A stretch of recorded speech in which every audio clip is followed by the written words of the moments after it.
Music in the background and shit. This is exciting. So the person of the hour, I want y'all to actually stand and clap. I apologize if y'all feet are comfortable. I don't care. I want y'all to actually stand and clap. So, ladies and gentlemen, right now, if you get on your feet, start clapping right now. Start clapping right now. Start clapping right now. Give me everything you got. Start clapping right now for the one and only Miss Jamie Jenkins.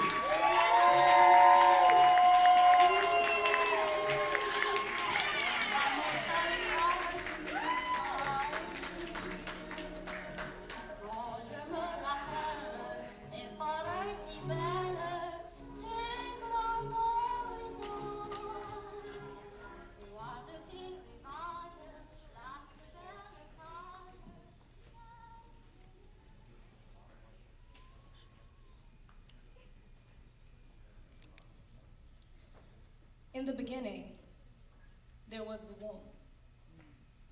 Mine. Me.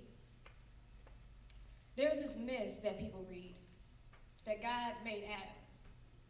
Then he made Eve. Which is crazy because every person that can breathe was a seed nurtured in my womb. There is no you before there's me. Mother Africa mothered me, mothered you. I am your foundation. I am who you aspire to. I am your trophy, your teacher, your fight, your fuse.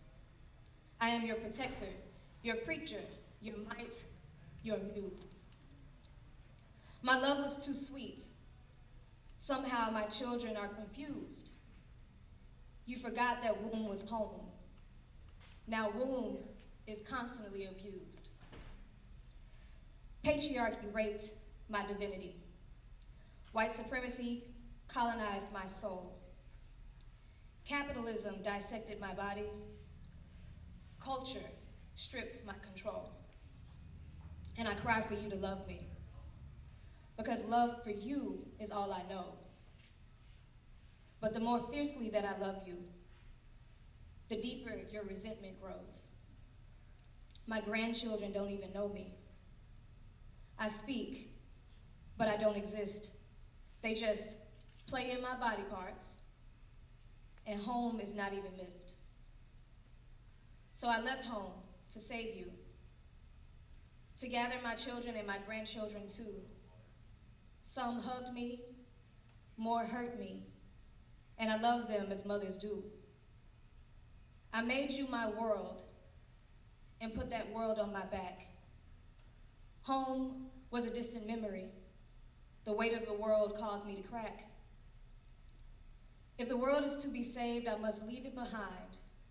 It has voided my divinity, erased my soul, lost my mind. Home is my healing, my love, mine I must consume. I am the original, I am the source. The universe begins in my womb.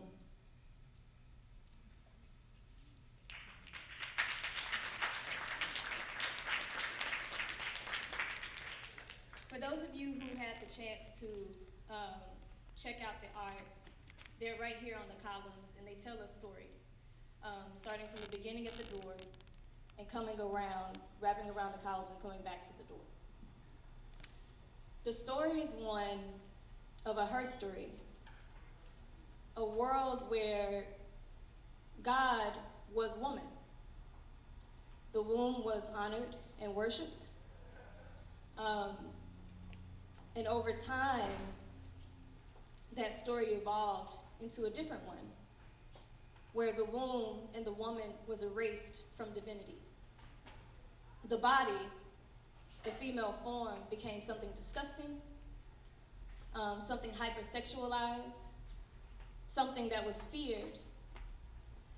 And over time, as I looked more and more into what was going on, I started to realize that this fear is the same fear that we talk about even in the Bible. Black women in particular, given the high expectations that they hold for people, given the love, the very, very fierce love that we give for people, given the angst that people feel around us when we ask of them, For a long time, I thought that this was this fear that black women were dangerous. And ultimately, I realized that what we were fearing was that divinity. We were fearing a power and an origin story that subconsciously that we know, but we're afraid to admit. And so the whole point of this event was to resurrect that story of this ancient womb being who was once worshipped and now isn't. And the reason why I think it's important to bring that story back is not to erase any new religion or anything like that. That's not what the point of this is. The point of it is our world has evolved in ways that align to what happened with the patriarchy. Patriarchy being a fear of the womb.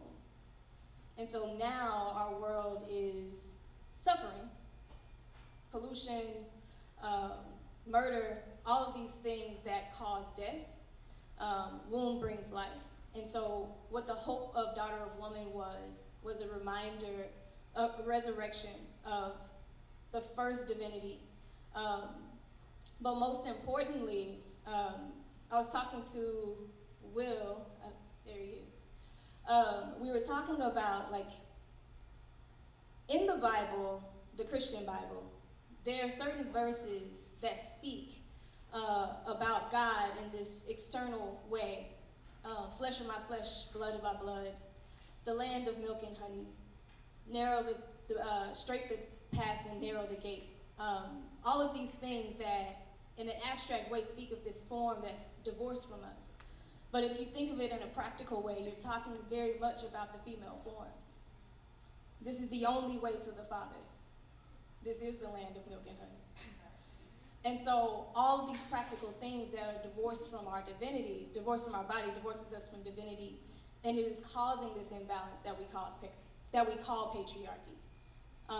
It's my hope that with the resurrection, with this new conversation, that we can hopefully start to pull out these pieces and start to ask questions about why this has been erased from our history.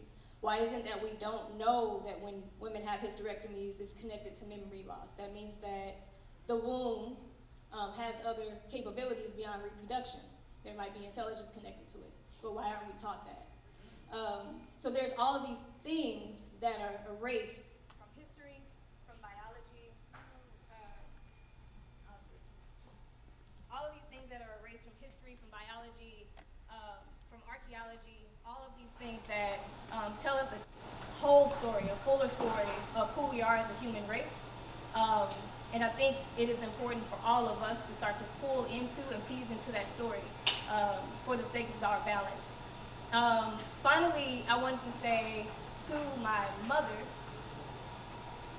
one of the things that I've realized in this journey to God series that I've been doing all year, since last year, and as I started to look into like what God means to me, and I've never said this to you directly, but the first person that I ever thought of as God was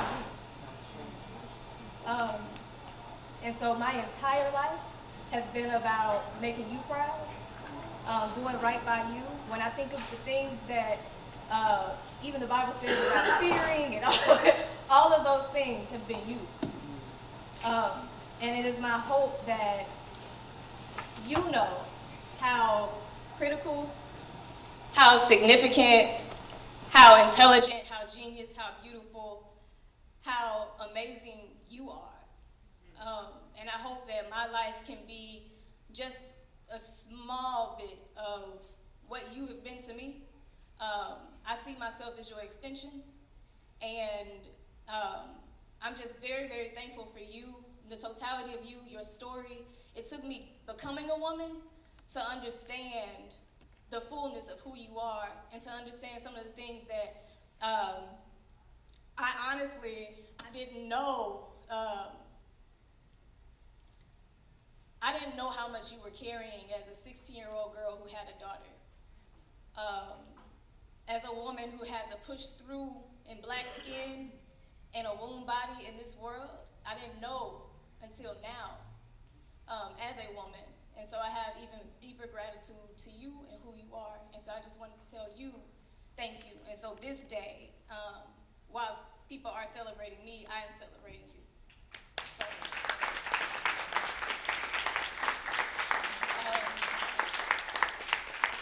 I wanted to tell everybody, thank you for being here. I appreciate your presence. I appreciate your love. This was a first-time thing for me, an experiment trying to bring two worlds together. I've lived two separate lives. One in the activist realm, activist educator realm, and one in the artist realm. And I had an idea that maybe those lives can merge. And so this is the first time experiment with that. So I thank y'all for being here. I also thank y'all for contributing to the cause. We raised $430 for Boom. So thank y'all for that. And I also want to thank everybody who participated in making this happen. There's a lot of people here. Will, Zipporah, where's Hawthorne, Akila, Jessica, Frost, Daryl, Ma got the venue. So I just wanted to tell all of those folks thank you. And I think that is it for now. We're gonna go ahead and move over to DJ Indalina over here. And so they're gonna take it over from here, but continue to drink, have food. If you have any questions about the art, see me. And if you are interested at all in supporting Boom in other ways or collaborating in other ways, let me know.